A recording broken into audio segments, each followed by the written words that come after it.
वालेकुम नाज़रीन, मैं हूँ आयशा जुल्फ़िकार। आपको सुनो न्यूज़ की ट्रांसमिशन वर्ल्ड कप गेम उठा दो में खुश आमदीद कहती हूँ। आईसीसी क्रिकेट वर्ल्ड कप 2023 के 15वें मैच में जनूबी अफ्रीका और नेदरलैंड्स आमने सामने हैं और जनूबी अफ्रीका ने नेदरलैंड्स के खिलाफ टॉस जीतकर बॉलिंग का फैसला किया, लेकिन बारिश के बायस मैच ताखीर से शुरू हुआ। इस वक्त नेदरलैंड्स की बैटिंग जारी है। साथ साथ आपको ये भी बता दें कि मौसम की वजह से, बारिश की वजह से जो इनिंग्स हैं वो 43 ओवर्स तक महदूद कर दी गई हैं। तो इसका किसको फायदा होगा? इरफान ज़हीर हमारे साथ मौजूद हैं। कैसे हैं इरफान? जी अल्हम्दुलिल्लाह जी। अच्छा, सबसे पहले तो इरफान आपसे सवाल ये है कि जो टॉस हुआ, साउथ अफ्रीका ने टॉस जीता और फील्डिंग का फैसला किया, उसको कैसे देख रहे हैं आप? मेरा ख्याल वाइज डिसीजन था कंसिडरिंग दिस फैक्ट। अगर ये शायद बारिश ना होती और ऐसा क्लाइमेट ना होता तो वो शायद पहले बैटिंग करते और बैटिंग करके वो एक दफ़ा फिर दुनिया को बताता जाते कि हम 400 फिर कर सकते हैं। अच्छा, तो 400 प्लस की ट्राई करते, बट मतलब अगर बारिश ना होती तो वो पहले बैटिंग ही करते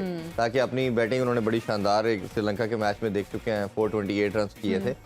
बट क्योंकि जब रेन होती है, चांस पॉसिबिलिटी होती है कि आपके ओवर्स कम कर दिए जाएंगे और जितना गैप कम होता जाता है उतनी टीम्स की क्वालिटी का डिफरेंस भी कम होता जाता है और फिर आपकी पॉसिबिलिटी आ जाती है उस टीम के पास भी चेस करने के लिहाज से। लेट्स सपोज साउथ अफ्रीका अगर पहले खेलता और जो भी टोटल लगाता और बारिश होकर और मजीद ओवर कम कर दिए जाते तो एक आउटसाइड चांस बन सकता है चेस करने वाली टीम के लिए। तो साउथ अफ्रीका ने उसको भी मिनिमाइज किया, बिल्कुल ख़त्म किया। अच्छा। और उन्होंने देखा कि अभी बारिश की फोरकास्ट है, रेन हो सकती है, तो उन्होंने मेरा ख्याल उस लिहाज से बहुत वाइज डिसीजन किया। और अगेन जब आपका बारिश हो, ऐसा क्लाइमेट हो तो बॉल थोड़ा सीम और स्विंग भी करती है और हमने देखा कि उनके फास्ट बॉलर ने बड़ी शानदार बॉलिंग की और अभी ऑलमोस्ट 88 पे 5 खिलाड़ी आउट हो चुके हैं। 23 ओवर तक खेल हो इतना चुका कोई है। खास स्कोर भी नहीं उन्होंने बनने दिया। ये बड़ी उन्होंने अपनी फील्डिंग को बड़ा स्ट्रांग रखा है।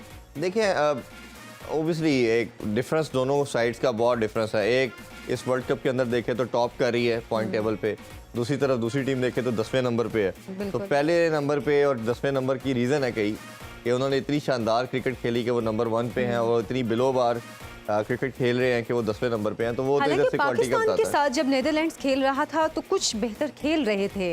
वो बेहतर नहीं खेल रहे थे, हम बुरा खेल ये भी आप ठीक कह रहे हैं। अच्छा, इसमें पॉजिटिव 2 चीज़ों में मेरे ख्याल में ऐसी टीम को आना चाहिए। एक तो ये था ओडीआई में अभी तक इनके 7 मैचेस हुए हैं, उन्होंने कोई मैच नहीं हराया और सारे मैचेस हमने देखा, एक का कोई डिसीजन नहीं आ सका था, बाकी तमाम जो मैचेस हैं वो जीते हैं साउथ अफ्रीका ने।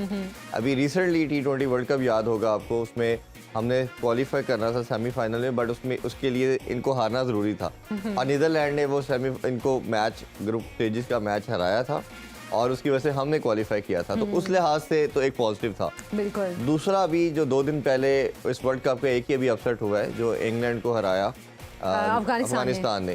तो आप उससे मोटिवेशन लेते हो, आप अपने आप को सोचते हो कि अगर उन्होंने प्रूव करके दिखाया तो we can do as well, और आप उस स्टेट ऑफ माइंड के साथ आके थोड़ा आउट ऑफ बॉक्स कुछ एडिशनल चीजें करने की कोशिश करते हैं जो रूटीन में कन्वेंशनल क्रिकेट खेल के आपको नहीं मिल सकती। की आप बात करें इरफान, हमने इस अब तक जो वर्ल्ड कप चल रहा है हमने अब तक देखा है कि कोई बड़े अपसेट नहीं हुए सिवाय एक के। हालांकि ये एक्सपेक्ट किया जा रहा था कि इस तरह के मैचेस में क्योंकि डिफरेंट कंडीशंस हैं, बड़े बड़े अपसेट्स हो सकते हैं, लेकिन कोई खास ऐसा हुआ नहीं है। इसकी क्या वजह हो सकती है? देखिए, हमने शायद पहले भी बात की थी कि जितना लंबा फॉर्मेट होता है उतना छोटे टीयर की टीम या वीकर साइड का compete करना मुश्किल होता है। जितना लंबा फॉर्मेट होता जाएगा उतना मुश्किल होता जाएगा, जितना छोटा कंपटीशन होता जाएगा, जैसे T20 की बात करें या T10 का भी कॉन्सेप्ट आ रहा है, तो उतना पॉसिबिलिटी बनती चली जाती है टीम्स की कि वो उसमें अपसेट कर सकते हैं या जीत सकते हैं। उसकी रीज़न बड़ी सिंपल है, थोड़े ओवर्स के अंदर किसी एक आधे बैटर का या बॉलर का कुछ स्पेल अच्छा हो गया या हिटिंग लग गई किसी भी बैटर की, तो आप 1 साइडेड भी गेम जीत जाते हो। जब लंबा फॉर्मेट होता है, 50 ओवर की बात करें ओडीआई की, जैसे टेस्ट में तो आपको बिल्कुल अपसेट देखने को नहीं मिलता, शायद ही once in a blue moon कोई 5-6 सालों में अपसेट हमें देखने को मिलता है। ओडीआई में उतना, फिर उससे थोड़ा ज़्यादा, और T20 में उससे ज़्यादा है। उसकी रीज़न ये है कि जितना लंबा फॉर्मेट होगा, जो स्ट्रॉन्ग साइड होती है उसके पास कम बैक करने की पॉसिबिलिटी होती है। कोई अगर अच्छी बैटिंग लग भी जाए, हो भी जाए, तो आप कवर अप करते हो। जैसे कल के मैच में हमने देखा कि श्रीलंका बड़ा शानदार खेल रहा था। अगर हम थोड़ी उस पर भी बात करें तो ऑस्ट्रेलिया ने पैनिक नहीं किया, 124 पे कोई विकेट नहीं आउट थी उनकी, और अब जैसे ही हमने देखा कि 209 पे ऑस्ट्रेलिया ने ऑल आउट कर दिया, क्योंकि बड़ी साइड को जैसी अपॉर्चुनिटी मिलती है वो बाउंस बैक करता है, ओवरकम करता है और आके उनको पकड़ लेते हैं। इसी तरह इस तरह की ओपोजिशन, जब भी आपकी वीकर ओपोजिशन होगी, उसको एक डिफरेंट प्लानिंग के साथ आना चाहिए। आल दो उसमें पॉसिबिलिटी ज़रूर होती है कि आप कोलैप्स भी कर सकते हो और आपका वो सक्सेसफुल ना हो, बट उसी के अंदर एक पॉसिबिलिटी भी होती है कि शायद आप हरा सके। आप इस तरह की स्ट्रॉन्ग ऑपोजिशन के साथ कन्वेंशनल ट्रेडिशनल क्रिकेट खेल के कुछ बोर्ड पे नहीं लगाने इरफान, वाले। जब वर्ल्ड कप शुरू हो रहा था तो बहुत बड़े बड़े जो क्रिकेटर्स हैं उनके मैं स्टेटमेंट्स पढ़ती थी, वो कहते थे कि जो फाइनल ये सेमीफाइनल तक वो जिन 4 टीमों के हवाले से कहते थे उनमें या तो इंडिया का नाम लिया जाता था, इंग्लैंड का, ऑस्ट्रेलिया का, न्यूजीलैंड का, साउथ अफ्रीका का कम लिया जा रहा था, लेकिन साउथ अफ्रीका की परफॉर्मेंस हमने अब तक बहुत शानदार देखी है। मैंने तो ऐसे लिया लगता है सबकी ना वो जैसे जैसे मैचेस आगे बढ़ रहे हैं सबके वो बयान भी अब बदलते जा रहे हैं। बिल्कुल ऐसा ही कह रही है, लेकिन मैंने 2 साइड को सबसे फेवरेट कहा था, अभी भी काफ़ी अर्ली है वर्ल्ड कप की स्टेजेस। एक मैंने साउथ अफ्रीका और न्यूजीलैंड कहा था, क्योंकि रीज़न इस बीइंग कि इनका अगर वर्ल्ड कप से पहले जो लास्ट सीरीज दोनों टीम खेली है, इनका कम्बिनेशन देखें तो वो बहुत बैलेंस है। अगर आप ऑस्ट्रेलिया जैसे, इंग्लैंड जैसे या इंडिया जैसे बड़े नाम देखेंगे तो शायद नहीं है, बट जो टीम का मोमेंटम होता है, जो विक्ट्रीज होती है, जो इन फॉर्म प्लेयर की वजह से आता है, मेरा हमेशा बड़ा स्ट्रॉन्ग बिलीव है इस पे। तो मुझे तो शायद कहीं ना कहीं लगता है कि शायद फाइनलिस्ट भी मैं इन दोनों साइड को देखता हूँ। अच्छा। अगर इनका सेमीफाइनल ना आया आपस में तो मुझे लगता है कि फाइनल में भी यही दोनों टीमें देखने को मिले। एक क्लिप याद रखिएगा। संभाल के रखिएगा, आप कहने लगी है। ऐसा हुआ तो फिर इसको निकाल के दिखाएंगे। ये निकाल के रखिएगा। अच्छा इरफान, पाकिस्तान की पोजीशन आपको कहाँ तक लग रही है? जो अब तो खैर हमने चौथा मैच खेलना है 20 अक्टूबर को, आपको क्या लग रहा है? क्योंकि पाकिस्तान का मैच भी स्ट्रॉन्ग टीम के साथ ही है। देखें, दिल तो हमारा चाह रहा है कि हम सेमीफाइनल भी खेलें, वर्ल्ड कप भी जीते, बट जिस तरह की हम पुअर क्रिकेट खेले हैं, ये नहीं कि सिर्फ इंडिया के खिलाफ मैच में, अगर हम नीदरलैंड वाला मैच उठा के देख लें, हम श्रीलंका का मैच उठा के देख लें, तो बिल्कुल अच्छी क्रिकेट नहीं खेली हमने। और एक जिसे कहते हैं ना डोमिनेट करके जीतना, कॉम्पैक्ट विक्ट्री की, जिस तरह कन्विंसिंग विक्ट्री की बात की जाती है, तो वो नज़र नहीं आई। बॉलिंग हमारी सबसे वीकर लग रही है, जितनी भी टीमें वर्ल्ड कप में खेल रही हैं। हम अपनी बॉलिंग की तारीफ आज तक सुनते आए हैं, वो तारीफ कहीं पे भी एडजस्ट नहीं हो रही है। एशिया कप में हमने क्या कह के थक गए जी, दुनिया की सबसे बेस्ट बॉलिंग लाइनअप, और ऐसे कोलैप्स हुई और उसी का मोमेंटम को ये कंटिन्यू कर रहे हैं। इसी तरह 5 में से 3 बॉलर हमारे 2 मंथ तक ओडीआई रैंकिंग में नंबर 3-5 में आते थे, जिसमें बाबर नंबर 1 था, इमाम नंबर 3 पे था और फखर जमान नंबर 5 पे था। तो हम कहते थे ये तीनों जिसके पास है उसको तो क्या कोई टीम हरा सकती है। मिडिल ऑर्डर थोड़ा सा वीक है, अब उल्टा चल रहा है। हम उल्टा ये चल रहा है कि तीनों परफॉर्म नहीं कर रहे, और हमारा मिडिल ऑर्डर जिसको वीक कहा जाता था, इस टाइम करंटली सबसे स्ट्रॉन्ग या एवरेज वाइज सबसे अच्छी हमारी मिडिल ऑर्डर की एवरेज है। तो ये आप वो एक्सपेक्ट करते हैं इस टीम से या नहीं? हाँ, दिल क्यों कहता है ये नहीं कि हम पाकिस्तानी हैं, वो इस वजह से कहता है कि पाकिस्तान आगे आ सकता है, क्योंकि हमेशा ये तभी आगे आता है जब इसका चांस नहीं होता। जब हमारा चांस होता है तब हम कोलैप्स करते हैं और हम हार जाते हैं। हम उल्टा चलते हैं हम। तो इनको जब कोई प्रेडिक्ट करेगा ना ये अच्छा करेंगे, तो ये नहीं करेंगे। जब सब कहेंगे कि ये फारग है, ये अब इनका आगे जाने का कोई चांस नहीं है, तो they will perform that time. तो आपके ख्याल में अब जो पाकिस्तान का अपकमिंग मैच है उसमें क्या कुछ तब्दीलियां होनी चाहिए, कुछ चेंजेस होने चाहिए? एक फैन ने भी हमारे सवाल किया था और उन्होंने कहा था कि पाकिस्तान का अब जो नेक्स्ट मैचेस में कॉम्बिनेशन क्या होना चाहिए? देखिए, 2 चीज़ें हम डेली बात कर रहे हैं, वो करने की ज़रूरत है। शायद आप परफॉर्म नहीं कर रहे, बड़ा लंबा टाइम हो गया, ऑलमोस्ट 2-3 मंथ के, शायद उससे ज़्यादा। न्यूजीलैंड की सीरीज़ से हम देख रहे हैं उनसे परफॉर्मेंस नहीं आ रही। उनकी जगह उसामा मीर, तो मुझे ख्याल में मस्ट पहली चॉइस चेंजिंग तो आपने ये करनी है। दूसरा, मैं नवाज़ को भी बैक नहीं करूँगा। नवाज़ ना बैटिंग कर पा रहे हैं ना बॉलिंग कर पा रहे हैं।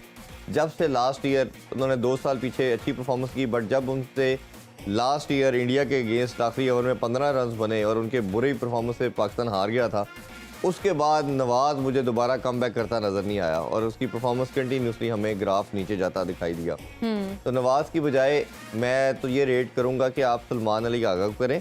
अगर तो देखना पड़ेगा, क्योंकि आपके पास अबरार की ऑप्शन है, बट वो रिजर्व में है। रिजर्व को आप डायरेक्ट टीम में नहीं डाल सकते अनटिल अनलेस कोई इंजरी ना हो जाए। आप आईसीसी को, मेरा ख्याल है, उसमें परमिशन लेनी पड़ेगी आपको, उनको मेंशन करेंगे। अगर वो अप्रूवल होती है तो फिर रिजर्व वाले प्लेयर को आप ला सकते हैं, बट जहाँ तक मेरी इन्फॉर्मेशन है, आप इंजरी के बगैर उसको नहीं इंडक्ट कर सकते। सही। तो वो तो आ नहीं सकता। तो जब वो नहीं वैसे तो ऑटोमेटिक चॉइस आपकी उसामा और इब्रार बनती है, 2 चेंजिंग तो ये हैं। बट अगर इब्रार नहीं आता तो आप सलमान अली आगा के साथ जाएं, और सलमान अली आगा 1.5 साल से टीम के साथ परमानेंट मेंबर है और ऑफ स्पिन अच्छी खासी करते हैं। आप सारे ओवर ना करवाएं उनसे, 5-6 ओवर उनसे कराएं। इफ्तिखार अच्छी खासी बॉलिंग कर लेता है और ये कंडीशन जो है ये स्पिनर के लिए टेलर मेड है, और 3-4 ओवर आप इफ्तिखार से करवा के 10 का कोटा पूरा कर सकते हैं।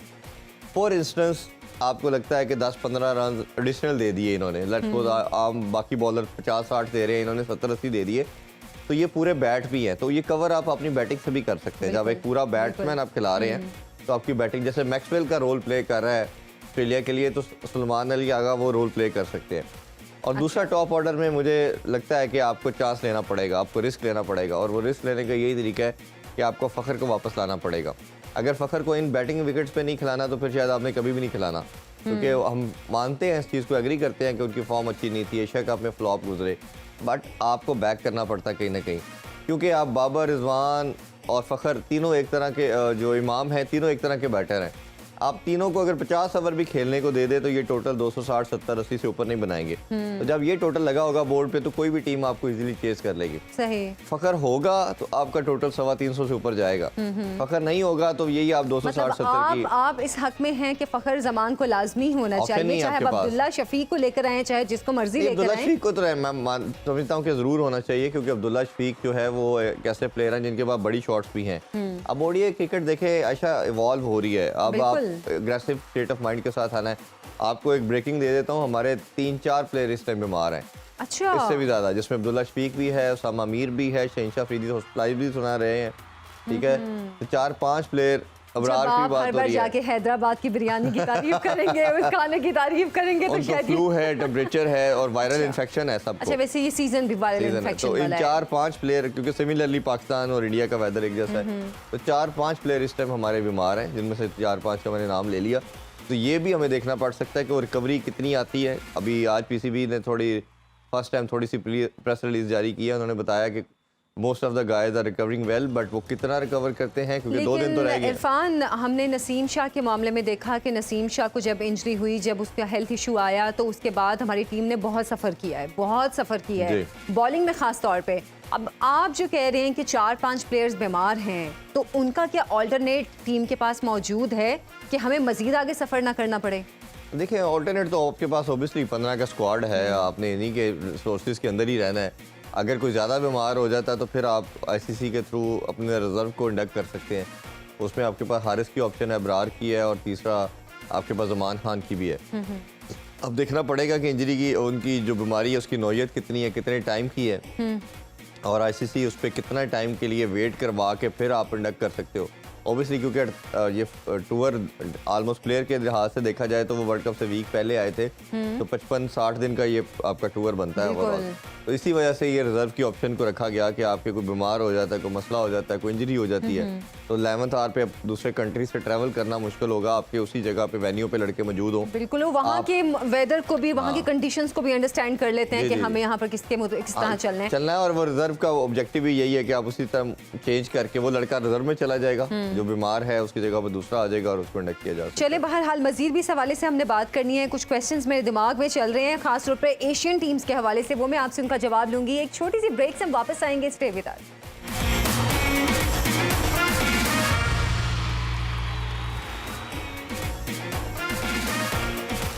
वेलकम बैक, और प्रोग्राम में आपको फिर से खुशामदीद कहते हैं। शुमाइला चौधरी ने भी हमें ज्वाइन किया है। शुमाइला, आज आपके लेट आने की वजह क्या है? मेरे लेट आने की वजह ट्रैफिक है, जो लाहौर में बहुत बुरी ट्रैफिक है लाहौर में। मुझे याद है कि हम जब एशिया कप की ट्रांसमिशन कर रहे थे तो रमीज सर भी कहते थे कि लाहौर की ट्रैफिक मैंने अब ऑब्जर्व करना शुरू की है।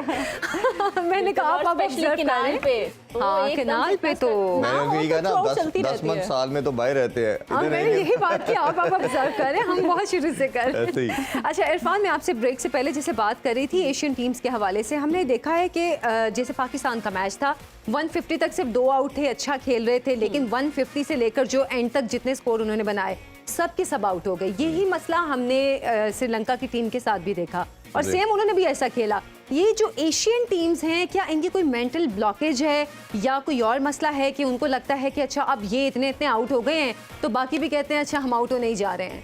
बड़ा पर्टिनेंट क्वेश्चन है ये। ऑब्वियसली इसके 2-3 रीज़न हम इस पे डिस्कस कर सकते हैं। एक तो ये है कि ये आपने जितने भी कोलैप्सेस देखे, इसमें पाकिस्तान है, अफगानिस्तान है, श्रीलंका हमने कल देख लिया, और बांग्लादेश को भी हमने देखा, तो ये एशियन साइड के साथ कोलैप्सेस आए। ये किसी भी फॉरेन साइड के साथ हमने नहीं देखा यही उनका इस तरह का कोलैप्स हुआ। इसका मतलब है कि there is something wrong with us. हालांकि ये जो कंडीशन है ये सब कॉन्टिनेंट की, ये सब एक तरह की है, थोड़ा बहुत उसमें डिफरेंस है पर इतना ज़्यादा नहीं है। अब इसमें 2 रीज़न हो सकते हैं। एक तो जो आपने कहा कि मेंटल ब्लॉकेज बिल्कुल हो सकता है, उसकी रीज़न ये हो सकती है कि आपने शुरू में स्टार्ट अच्छा मिल गया, आपका 1 आउट है 22 ओवरों में, 25 ओवरों में, अब आपने तेज़ खेलने की कोशिश की, यू आर थिंकिंग फॉर 325 या 350, जब आप उसको टारगेट कर रहे हो तो शॉट्स के लिए जा रहे हो तो आपको विकेट्स आपने थ्रो कर दी। दूसरा इसमें पिच का भी मैं रोल अदा की बात करना चाहूँगा। भारत की जो सॉइल है वो हार्ड नहीं है। अगर हम इन कंपैरिजन पाकिस्तान या यूएई की या श्रीलंका की कंडीशन को देखें तो भारत का जो क्ले है ये जो मड है ये सॉफ्ट है। इनकी जो सरफेस देखें सवाए एक आधा वेन्यू धर्मशाला की अगर बात कर लें या दिल्ली की बात कर लें, बाकी लखनऊ, मुंबई, अहमदाबाद सबका क्ले जो है वो ज़रा सॉफ्ट है। होता क्या है कि शुरू में हार्ड रोलर यूज़ किया जाता है क्यूरेटर, उससे आपकी सरफेस शुरू में हार्ड होता है, बॉल नया होता है, बॉल लग के सीधा आता है बैट पे, आपके लिए शॉट्स इजी होती है। जैसे ही ऑब्वियसली जब बॉल भी पुराना हो जाता है और आप रनिंग करते हो या प्लस आप शॉट्स खेलते हो तो आपका विकेट में थोड़ा वेयर टेयर आ जाता है। जैसे ही वेयर टेयर आता है तो जो क्ले है जैसा मैंने कहा वो आपका हार्ड नहीं है, जो सॉइल है वो सॉफ्ट है, तो क्या होता है कि बॉल ग्रिप करना शुरू हो जाता है सरफेस पे, पड़ के बॉल अब उस तरह फ्लैट नहीं जा रहा, वो सीधा नहीं जा रहा, वो जो इवन बाउंस है वो नहीं मिल रहा। अब वो पड़ने के बाद ग्रिप कर रहा है सरफेस पे, फिर वो ब्रेक हो रहा है। उसके आपने एक और एग्जांपल मैं देना चाहूँ तो फास्ट बॉलर की बॉल अगर सीधी आ रही है तो वो चौके छक्के लगाना आसान है, वो अगर फंस के आ रही है और फास्ट बॉलर अब कर क्या रहे हैं, अगर कल के मैच की अगर आपने क्लोजली देखा होगा तो ऑस्ट्रेलियन ने क्या किया कि उनको कोई विकेट नहीं मिली but they were not disappointed, same India की तरह उन्होंने 23-24 ओवर वेट किया कि कोई नहीं विकेट को थोड़ा पुराना होने देते हैं। जैसे ही पुराना हुए उन्होंने अपने मेन बॉलर ले आए, कमिंस आगे, स्टार्क आगे, उन्होंने कटर मारने शुरू किए, रिवर्स स्विंग भी थोड़ी मिली और हमने बॉल की कंडीशन भी देखी कि बिल्कुल वाइट बॉल है तो ये आपको बिल्कुल ब्लैकिश या ग्रेश सी नजर आना शुरू होगी। क्योंकि उनकी जो अगर सरफेस आपका इस तरह का वो क्ले आपका हार्ड नहीं होगा, सॉफ्ट होगा तो वो अपना इसके ऊपर भी इम्पैक्ट आ रहा है, तो उसकी वजह से आपको रिवर्स स्विंग भी मिलती है और आपकी जो मैंने ग्रिप की बात की या उसमें फंसने की बात की बॉल का वो मिलना शुरू हो जाता है और उससे आपकी बैटिंग मुश्किल हो जाती है। अब इसके ऊपर वो टीमें सर्वाइव करेंगी जो दो चीज़ें करेंगी। एक तो ये है कि आपने अब आप पावर प्ले या 20-25 रन के अंदर आपने ये नहीं सोचना ओवर्स में कि हमने 110-15 बनाने, अब आपने कोशिश करनी है कि एटलीस्ट हम 150 प्लस की ट्राई करें। जब तक विकेट अच्छा बिहेव करी हम बड़ा टारगेट करने की, अगर आप सोच रहे हैं 300 प्लस या 325, एक तो काम ये करना आपने कि आपने उसका यूटिलाइजेशन करना है। दूसरा आपने ये करना है कि जब आपका देखा कि विकेट में अब ग्रिप आ गई है, अब वेयर टेयर आ चुका है, अब शॉट्स लगाना मुश्किल है, बॉल रुक के आ रही है, फंस रही है तो आपने 7 की एवरेज की बजाय जो फेज़ है 22-25 ओवर से लेके 40 या 45 तक आपने स्टेबिलिटी के साथ खेलना है, टेक्निक चेंज कर लेनी है, टेक्निक चेंज कर लेनी है। लॉफ्टेड शॉट्स की बजाय आप बैट बॉल का वेट करें, सिंगल पे आ जाए। अब उसमें प्रॉब्लम क्या हो रहा है कि 3 पावर प्ले अब यूज होते हैं। पहला पावर प्ले में 2 फील्डर बाहर होते हैं, सेकंड पावर प्ले में आपके पास 4 फील्डर बाहर होते हैं, 5 आपके सर्कल में होते हैं। जब 5 सर्कल में होते हैं तो आपके पास सिंगल लेना भी मुश्किल हो जाता है बैट्समैन के लिए, गैप्स कम मिलते हैं आपको। तो जब गैप्स कम मिलते हैं तो आप रन तेज करने के चक्कर में लॉफ्टेड शॉट की तरफ जाते हो। जब भी आप बड़ी शॉट्स के लिए जाएंगे तो आप रिस्क लेंगे तो जब बॉल फंस रही है तो आपको प्रॉब्लम आएगा, आप अपनी विकेट थ्रो कर देंगे। तो ये बड़ा टेक्निकली है और जो टीमें इस चीज़ को जल्दी रियलाइज़ करके अंडरस्टैंड करेंगी कि हमने अब जो एक शुरू में कॉन्सेप्ट आ गया था माइंड के अंदर कि हर टीम 350 प्लस करेगी, सबका यही माइंड में था कि 350 से 400 के दरमियान टोटल होगा तो सर्वाइव करेंगे। रमीज राजा भी कह रहे थे कि 400 तो क्रॉस करना चाहिए। मैंने उस टाइम भी एक बात की थी, किया भी आयशा, यही है हमारे साउथ अफ्रीका, लेकिन वो वन ऑफ पिच भी होगा जहाँ मैंने कहा कि क्ले हार्ड है, उधर ऐसी कंडीशन में हो जाएगा हर सब